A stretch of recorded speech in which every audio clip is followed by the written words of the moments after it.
All up in the Nolaverse, all up in the Nolaverse. There's community, fashion, entertainment, and play. What are we going to do today? Up in the Nolaverse.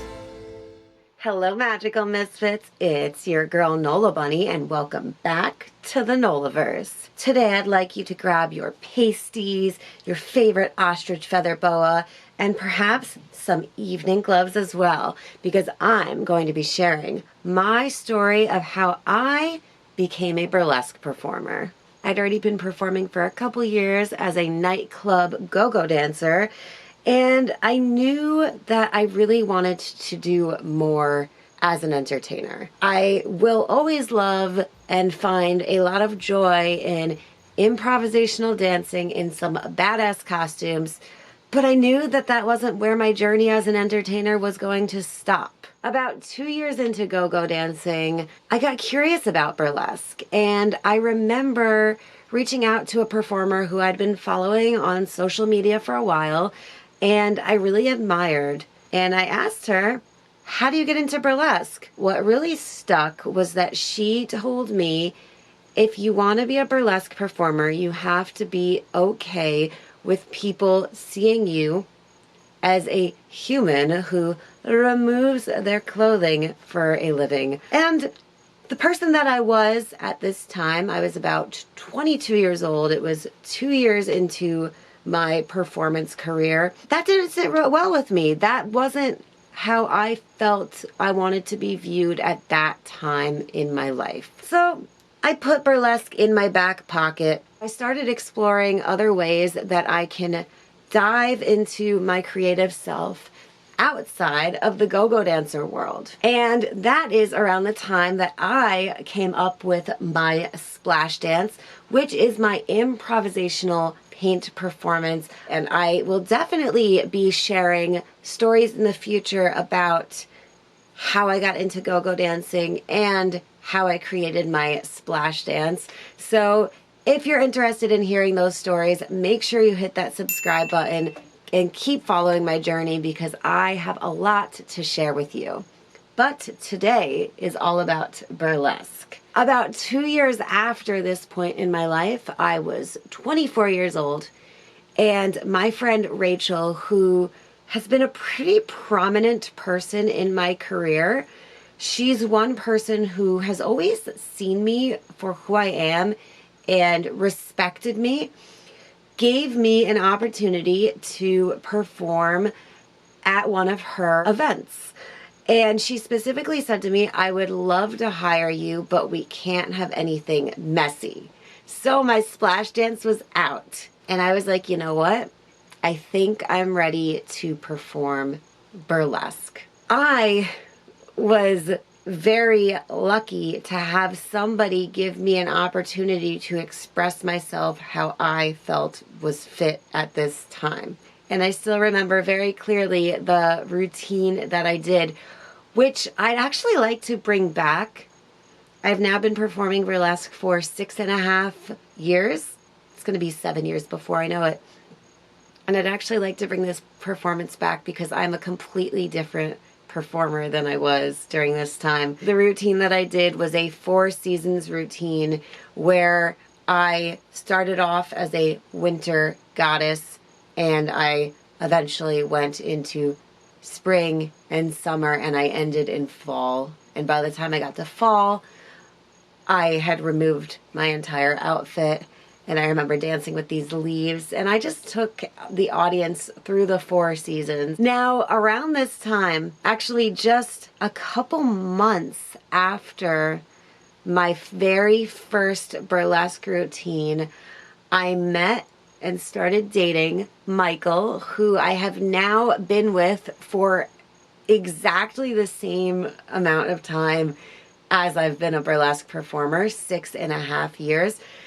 And this was a time of transformation for me. Although I still had my insecurities about how the outside world may view my removing of clothing, I also felt comfortable and ready to share myself on stage in this way. So I started getting booked for parties all over New York City. I really was given opportunities to learn as I went. I look back at some of these acts and I cringe. Everything from the music I picked to the costume, which kind of just, a lot of it seemed thrown together, to my lack of technique. I'm at a point now where I do this for as a living. It's one of my main income streams, and it's honestly amazing to see where I started and where I am now. So about a year into my relationship with Michael, I got an idea for a routine that I imagined involving a male participant. And yes, I'm using the word participant and not performer, because when I first brought this routine to Michael, I didn't know how he was going to react. And I remember kind of like walking on eggshells as I'm explaining it. And I was like, you don't have to do much. You can kind of just stand there. And him looking at me and being like, you just want me to stand there? Well, we finally got the opportunity to bring this act to life at Lust, New York City, produced by Abby Hertz. The very first time she ever booked me, she did book my splash dance. By the time she allowed me to bring this routine that I had involving Michael to fruition. And this routine is my Succubus routine. I've unfortunately only gotten to perform this, I think, about 3 times, if I remember correctly. Twice at Lust and once at this really wild private party. And one reason that I've only gotten to perform the act 3 times is because the level of sensuality doesn't work with a lot of other events. 2, the level of mess, because I bathe in 8 gallons of blood, which Michael actually created a recipe himself. So I had Lust one night, and then the very next day I got an opportunity to perform in Uncle Floyd's traveling burlesque show. So I was going from this sexy, bloody act where I just poured blood all over myself to a pretty classy burlesque show where I couldn't look like a tomato. Michael figured out a way to create this fake blood that wasn't going to stain my skin, and it also was way more in my budget than buying that much theater blood, which honestly isn't even the right color. It's just, it's not right. It's not right. I really suggest making your own if you ever need a ton of fake blood. I was able to rock my succubus one night, and then the next night I was able to perform on stage for Uncle Floyd's traveling burlesque show. And if you grew up in the 70s in the New Jersey and New York area, you may have heard of the Uncle Floyd show, which Uncle Floyd is a comedian, and he had a comedy show which was on television from, I believe, 74 to, it ended sometime in the 90s. I was so proud of myself to be able to go from a show like Lust, which is this super high-end, seductive show with some of the best New York City performers, like Stormy Leather has been in a ton of these shows, Veronica Varlow as well. Abby is quite particular, and she likes to work with talent. So between her seeing me and then being able to be on Uncle Floyd's traveling burlesque show, I felt like I was really getting somewhere in my career. And at this point, I'd been performing for about 5 years, but only performing burlesque for 1. I also met Vivi Noir in Uncle Floyd's burlesque show. And I remember entering the backstage, walking in, and seeing this gorgeous redhead all dolled up and I immediately felt intimidated. But she looked at me and she actually saw that I didn't have much jewelry on. She started offering me jewelry. She was very like showgirl mama vibes. And since this point, she's actually ended up being one of the most supportive burlesque performers throughout my career. And I'm lucky enough to also be able to call her a friend. Vivi has booked me for her show a couple times. She had a show at Roxy and Duke's, which is a amazing venue in New Jersey that sadly no longer exists. And I'm very blessed that I got the chance to perform there a lot before it closed down. And at this point, I felt like I was becoming a part of both the New York City and New Jersey scene. I was performing in Hell's Kitchen Lounge in Newark, which also unfortunately no longer exists. As I'm sharing this story, I'm like, damn, there's so many amazing venues that no longer exist that I feel really lucky that I have on my resume. Lust doesn't happen anymore. Vivi moved to New Orleans and doesn't have this show anymore. She has a different show now at her bar in New Orleans. Roxy St James is no longer around. Hell's Kitchen Lounge is no longer around. And Hell's Kitchen Lounge, it had a burlesque show hosted by Dave Menace, who still sometimes produces shows in Staten Island now. I have been more recently involved in his Staten Island show. But Dave Menace is one of the best examples of a dapper male host. I also joined the Exotica Expo team, and both Exotica and Lust gave me a platform to bring my unique burlesque style to life. So there are many different styles in burlesque, and the one that gets booked the most is classic burlesque. It's all about a beautiful costume and how you can remove that gorgeous costume. The style that I've personally fell in love with falls more under the conceptual performance art realm, where I love to tell a story with a beginning, middle, and end. And it often involves a lot of props and a performance partner, Michael. Now, a lot of shows don't want to book an act that has a setup because they want to keep their shows moving at a steady pace, and a lot of smaller shows don't have stage managers to help set it up. And they also don't all want to pay to performers. So by being involved in both Exotica and Lust, I was given a platform to bring my wild fantasies to life.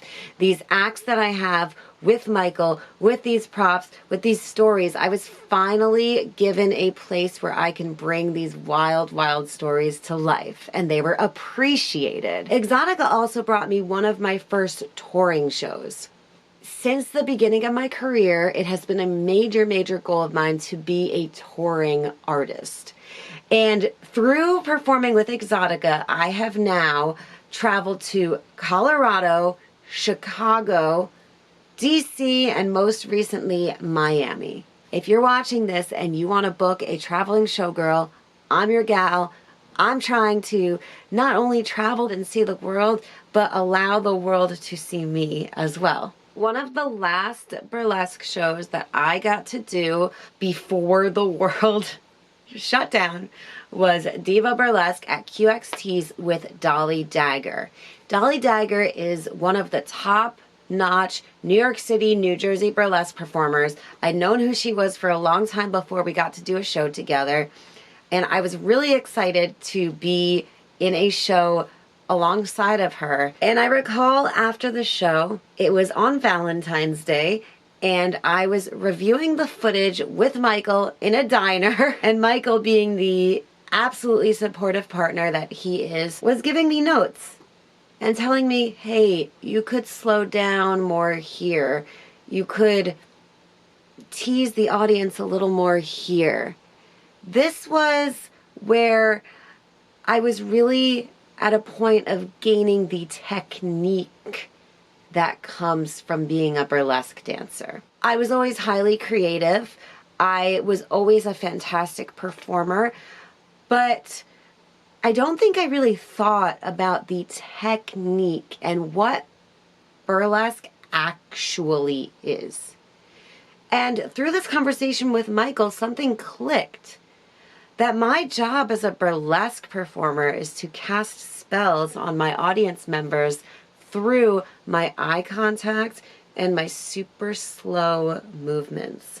So as I am slowly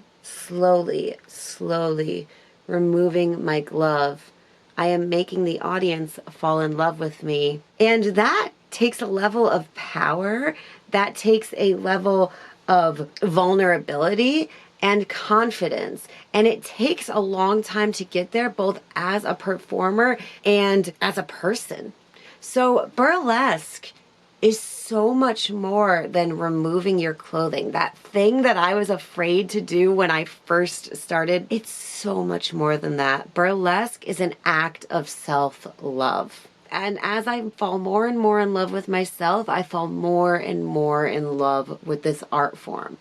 And I was not going to let the world shutting down stop me from creating. So guess what? I hopped on board like many burlesque performers and producers did, and I created some virtual experiences. But my virtual experiences were a little different than other people's. A lot of people were doing virtual shows via live streams, on their Instagram lives, on Zoom.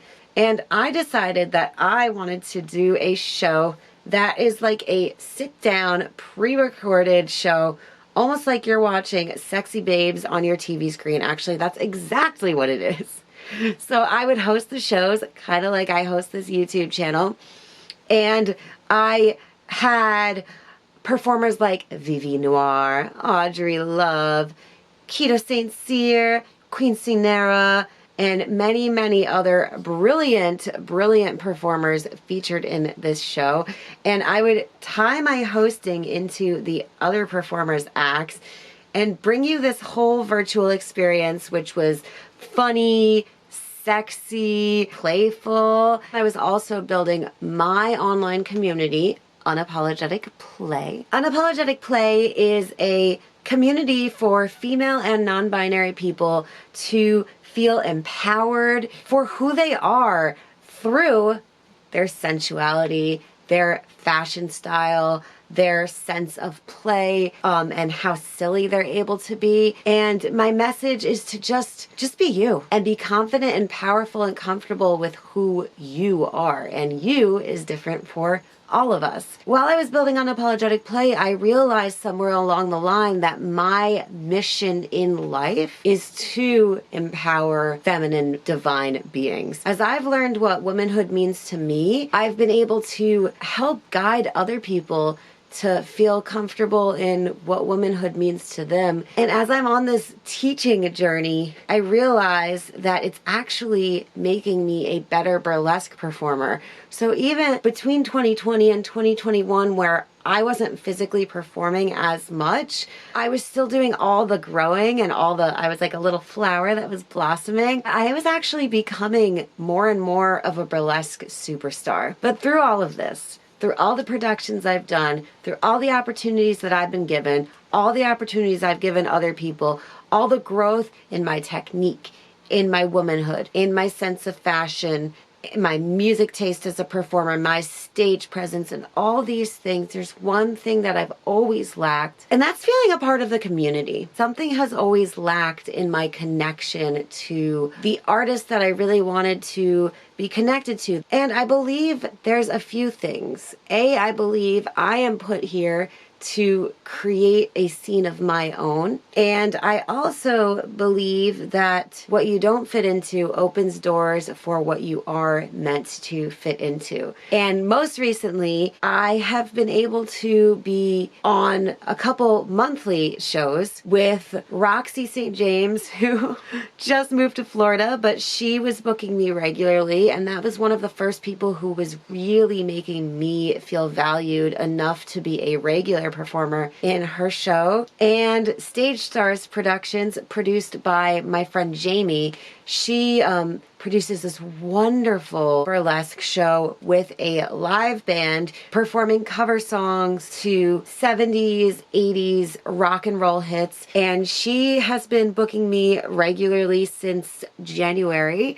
I'm finally starting to feel as though, you know what? I do belong places. People do see me. There is a place for me. And if you get anything out of what I'm saying today, I hope that you know that if you care enough about something, there is a place for you. And if you don't feel it, then you have the power to create the place yourself. So another thing that I am starting to do is finally bring my live shows back. Producing virtual shows was a wonderful experience, but I'm ready to bring my live shows back. And I have a couple on my 2022 calendar.